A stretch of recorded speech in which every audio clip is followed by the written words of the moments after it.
एक बार फिर जो नीतीश कुमार है उनकी वापसी एक तरीके से आरजेडी के साथ हो सकती है, या फिर बिहार में जो सरकार बनी है ये कभी भी खत्म हो सकती है, क्योंकि नीतीश कुमार को इसीलिए जाना जाता है बिहार के अंदर, कब वो पलटी मार के इस तरफ आ जाएं, कब वो पलटी मार के उस तरफ चले जाएं।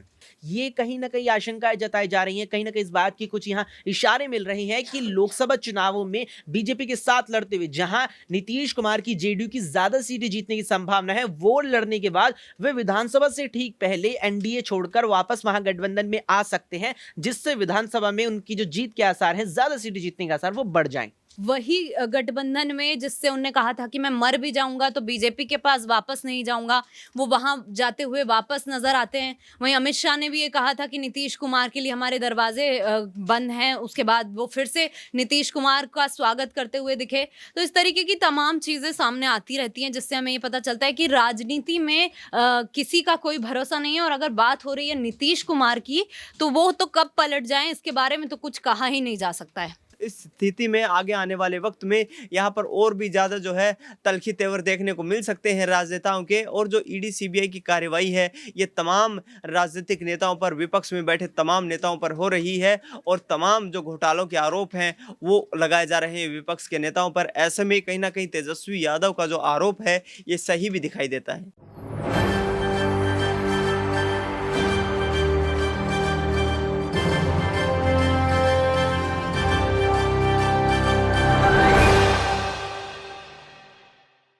नमस्कार, आप देख रहे हैं एसपीएन 9 न्यूज। एसपीएन 9 न्यूज में आपका स्वागत है और मैं हूं आपके साथ नेहा परिहार।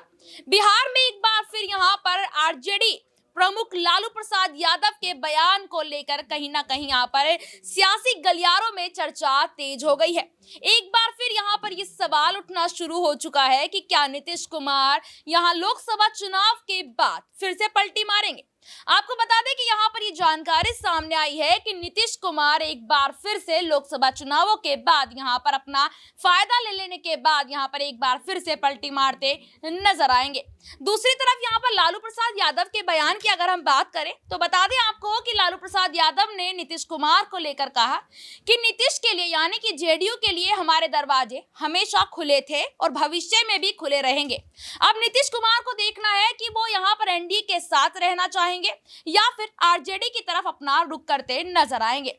इसी को लेकर आज न्यूज रूम के साथियों से जानना चाहेंगे कि आखिरकार लालू प्रसाद यादव के इस बयान से क्या सियासी मायने निकाले जा रहे हैं। क्या लालू प्रसाद यादव जानते हैं कि लोकसभा चुनाव खत्म होने के बाद नीतीश कुमार एक बार फिर यहां पर आरजेडी की तरफ आने की कोशिश कर सकते हैं। यहाँ पर सबसे पहला सवाल मैं अमन जी से लेना चाहूंगी कि आखिरकार लालू प्रसाद यादव ने अचानक से ऐसा बयान क्यों दिया, और अगर ऐसा बयान दिया है तो क्या लालू प्रसाद यादव यहाँ जानते हैं कि यहाँ पर एक गठबंधन से दूसरे गठबंधन में जाने वाले पलटू राम नीतीश फिर से यहाँ पर आरजेडी की तरफ आ सकते हैं भविष्य में? देखिए बिल्कुल, और राजनीति को इसीलिए मेरे ख्याल से ये कहा जाता है कि उसका कोई भरोसा आप नहीं कर सकते। जो आज इस पाले में है कल उस पाले में जा सकता है। जैसा आपने देखा कुछ दिनों पहले जयंत चौधरी जो है इंडिया गठबंधन में नजर आते थे, आज वो एनडीए के साथ में दिखाई पड़ रहे हैं। तो ऐसे में लगातार यही बात निकल के सामने आती है कि क्या जो नीतीश कुमार हैं जिस तरह से वो बीजेपी के साथ जाकर बैठे हैं तो क्या वो वहीं बैठे रहने वाले हैं, या फिर मौका निकलते ही वो एक बार फिर से रुख करने वाले हैं कि भाई हमें फिर आरजेडी की याद सता रही है और हम उधर वापस लौट आएंगे।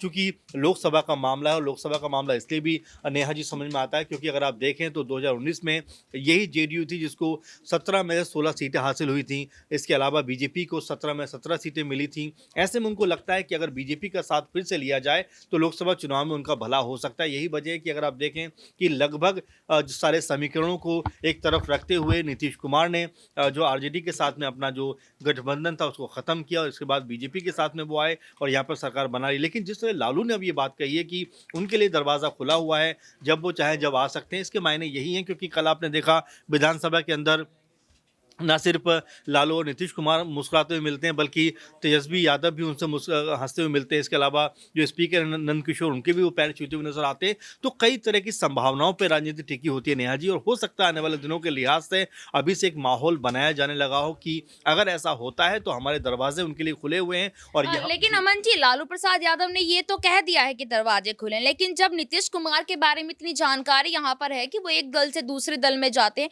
तो बार बार उनको लेकर ये बात क्यों कहते हैं कि उनके लिए दरवाजे खुले हैं? देखिए बिल्कुल, और ये बात बीजेपी भी जानती है और आरजेडी भी जानती है कि नीतीश कुमार के अलावा फिलहाल उनके पास में कोई चारा नहीं है। अगर हम देखेंगे जिस तरफ नीतीश कुमार जाएंगे सरकार उसकी बन जाएगी, इसमें कोई दो राय नहीं। इसीलिए लगातार जो मजबूरी का नाम नीतीश कुमार बनते हुए दिखाई पड़ रहा है। आपने देखा कि सबसे बड़ा दल अगर देखा जाए बिहार की राजनीति में इस समय तो वो आरजेडी है, लेकिन उसके बावजूद वो नीतीश कुमार को सीएम बनाते हैं। इसके अलावा दूसरा सेकेंड जो लार्जेस्ट कह सकते हैं कि दल है वो बीजेपी है, लेकिन वो भी नीतीश कुमार को सीएम बनाते हैं। तो आप समझ सकते हैं कि जो मजबूरी है, जिस तरह की राजनीति इस समय बिहार में है, उसको देखते हुए नीतीश कुमार इधर पाले में जाएं उस पाले में जाएं, अपने कम विधायकों के बावजूद भी वो सीएम बन जाते हैं। और यही कारण है कि लगातार उनको लेकर यही कहा जाता रहा है कि कभी इस तरफ कभी उस तरफ, और लोकसभा चुनाव के बाद हो सकता है एक बार फिर वो पलटी मारते हुए नजर आए, क्योंकि अभी से ऐसी भूमिका बनने लग गई है जिससे लग रहा है कि नीतीश कुमार एक बार फिर जो है यहाँ पर कोई बड़ा बदलाव कर सकते हैं। क्योंकि बीजेपी के तमाम सारे नेताओं को सामने आकर इस पर सफाई देनी पड़ रही है कि अब जो आरजेडी है वो कहीं ना कहीं परेशान है, इसीलिए इस तरह की बातें करता हुआ नजर आ रहा है। वहीं अगर हम बात करें कि जिस तरह लालू यादव ने ये बात कही है कि भाई उनके लिए दरवाज़ा खुला है, वो कभी भी दरवाजे से अंदर आ सकते हैं, तो ये समझने के लिए काफ़ी है कि भविष्य के लिए एक उन्होंने ऐसी बात छोड़ दी है जिससे ये लगातार चर्चा छिड़ गई है कि एक बार फिर जो नीतीश कुमार है उनकी वापसी एक तरीके से आरजेडी के साथ हो सकती है, या फिर बिहार में जो सरकार बनी है ये कभी भी ख़त्म हो सकती है। क्योंकि नीतीश कुमार को इसीलिए जाना जाता है बिहार के अंदर, कब वो पलटी मार के इस तरफ आ जाएं, कब वो पलटी मार के उस तरफ चले जाएं।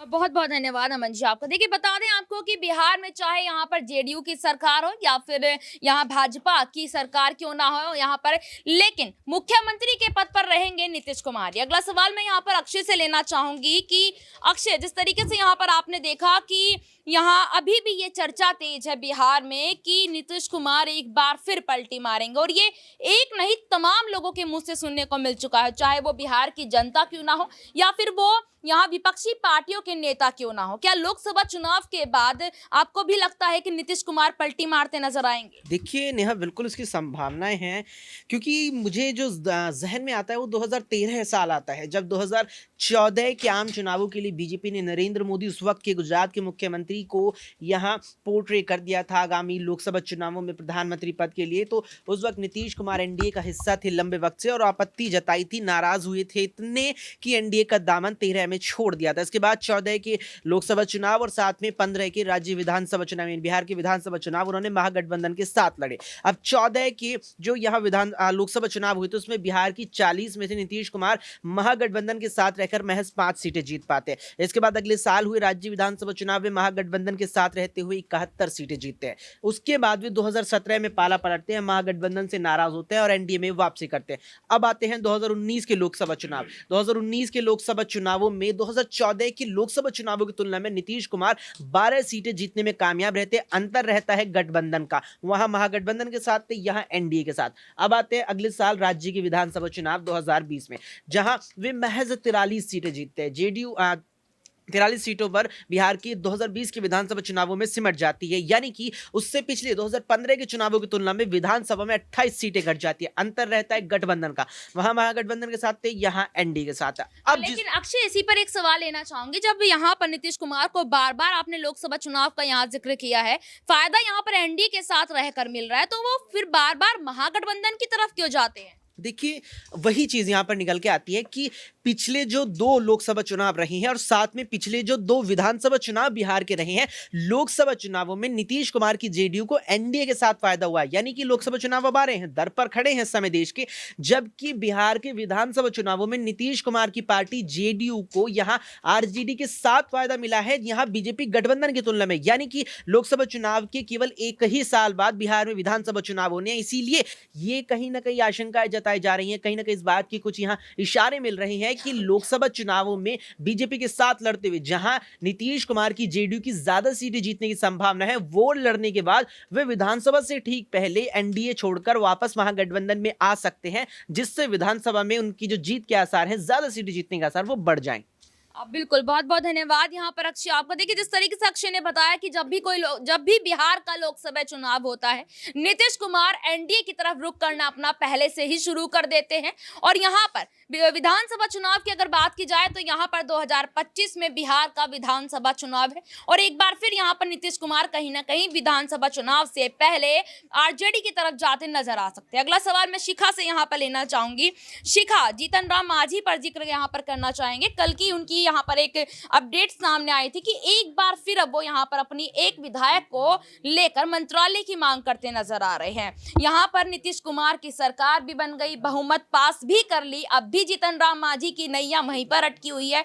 मंत्रालय को लेकर कैसे देख रही हैं आप? जी बिल्कुल, जिस तरीके से जीतन राम मांझी ने पहले भी ये बहुत बार कह चुके हैं मीडिया के सामने कि कहीं ना कहीं वो अपने जितने मंत्रालय उनको दिए गए हैं उससे वो खुश नहीं। उन्हें एक ही मंत्रालय मिला है जहां उनकी मांग 2-3 मंत्रालय की थी। उन्होंने ये भी कहा था कि उनकी 3 रोटी की भूख है तो एक रोटी में कैसे खुश हो जाएं। ऐसी तमाम तरीके की बातें भी सामने आई थी, जिसके बाद हमें ये तो समझ में आ गया कि नीतीश कुमार से सारे उनके विधायक अभी पूरी तरीके से खुश नहीं हैं। वैसे भी उन्होंने इतना बड़ा निर्णय लेकर इंडिया गठबंधन से अलग होकर वो एनडीए में जाकर फिर से शामिल हो गए।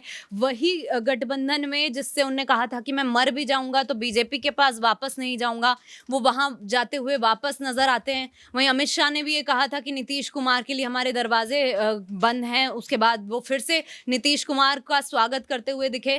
तो इस तरीके की तमाम चीजें सामने आती रहती हैं, जिससे हमें ये पता चलता है कि राजनीति में किसी का कोई भरोसा नहीं है। और अगर बात हो रही है नीतीश कुमार की तो वो तो कब पलट जाएं इसके बारे में तो कुछ कहा ही नहीं जा सकता है। बिल्कुल, बहुत-बहुत धन्यवाद शिखा आपका। बता दें आपको कि राहुल गांधी की जो यात्रा थी यहाँ पर, आज वो बिहार में थी और तेजस्वी यादव उनके साथ नजर आए थे। बता दें आपको कि तेजस्वी यादव जो है लगातार आज राहुल गांधी के साथ यहाँ पर एक गाड़ी में भी यात्रा करते नजर आए और काफी कुछ यहाँ पर नीतीश कुमार पर भी वो कहते नजर आए। अगला सवाल मैं दिनेश से यहाँ पर लेना चाहूंगी, आखिरी सवाल। दिनेश, तेजस्वी यादव आज जब यहाँ जनसभा करते नजर आए हैं राहुल गांधी के साथ, उन्होंने यहाँ पर नीतीश कुमार को लेकर जिक्र किया है। उन्होंने कहा है कि नीतीश कुमार एनडीए की तरफ इसलिए गए हैं क्योंकि उन्हें ईडी सीबीआई का डर है और उन्हें ईडी सीबीआई से बचना था, जिसके चलते वो एनडीए का दामन थामते नजर आए हैं।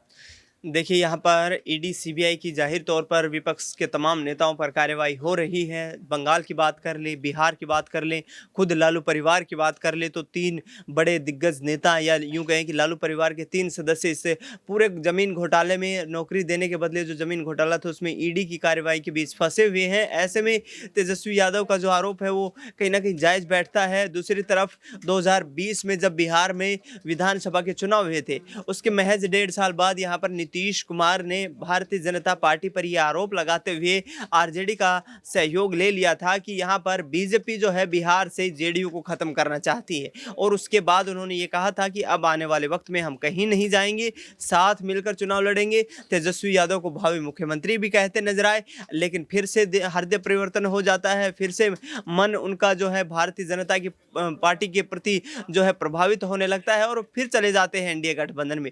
तो ऐसे में तेजस्वी यादव जो कि अब विपक्ष में बैठे हैं, वार प्रतिवार का दौर जारी है, चुनाव आगामी वक्त में होने वाले हैं।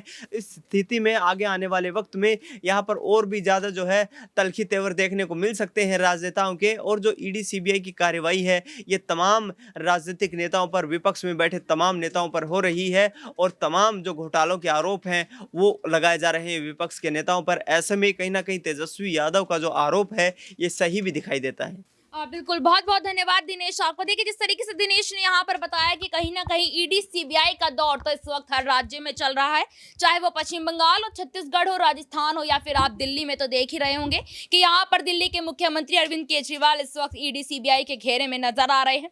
तो यहाँ पर कहीं ना कहीं तेजस्वी यादव का यह बयान भी सच होता हुआ नजर आ रहा है। लेकिन नीतीश कुमार को लेकर जो चर्चा इस वक्त अभी भी जोरों पर है कि उनको यहाँ पलटू राम क्यों कहा जाता है और इसी को लेकर एक बार फिर वो पलटी मारते नजर आएंगे, देखना बहुत ही ज्यादा जरूरी होगा। इस रिपोर्ट पर आपकी क्या राय है कमेंट बॉक्स में जरूर बताएं और देखते रहिएगा SPN 9 न्यूज। धन्यवाद।